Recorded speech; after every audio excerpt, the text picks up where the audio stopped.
But was there one defining trait maybe that connects all 7 guys in terms of what you were looking for this year? Well, I think we set out, at the beginning, we set out to put an emphasis on, I guess, what we would call being a Panther, right? And so character is obviously something that we look for, but generally it's best player available, and that's been a theme that I think we established in the first draft when I got here, and it's carried on through, the whole time. What about those one-on-one interviews? How much value do you put on those when it comes to these guys?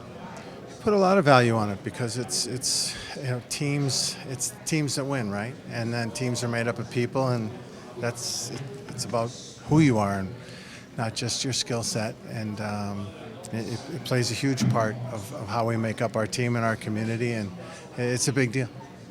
And looking at a couple picks in particular, Alsher, the first one here in the 3rd round, big body, 6'3", just 18 years old. What do you like about him in particular? Yeah, just the size skating ratio, and then you get a competitive defenseman, and it's somebody who can, hopefully continue to grow and become one of those reliable minute crunching guys. Log big minutes and contribute night in and night out. First 3 picks today were all European. Is that just how the chips fall with best player available, or is there something you like about the development system over there? No. It's best player available, and Merrick plays in Portland, so it's best player available, and no trick. And the goaltending excellence department got one of their guys today. How much were they banging the table for him? Quite a bit. Lou and the boys, they, obviously we have a lot of faith in them.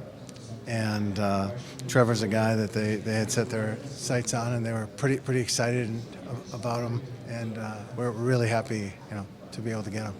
Arnsby, you trade back into the draft to pick him. Was there one guy in particular that was really fighting for that pick? And what do you like about him? I mean, just a captain already in the OHL in just his 2nd year. Well, high leadership, high compete, high grit, and compete, and it's something that we need to continue to get better at and continue to have throughout our lineup. And this type of,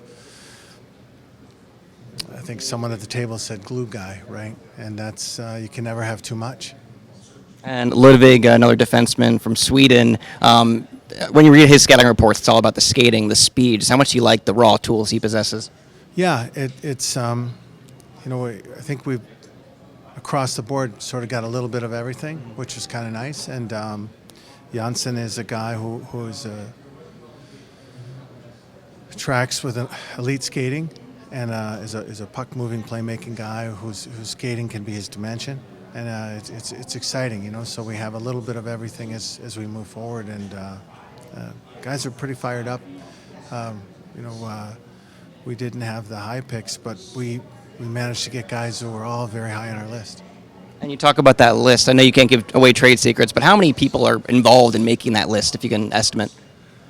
Well, they say it takes a village to raise a child, right? Well, it takes a city to make a draft list. So, I mean, tens of people. So, I mean, it's the amateur draft stat, everybody, significant numbers of people.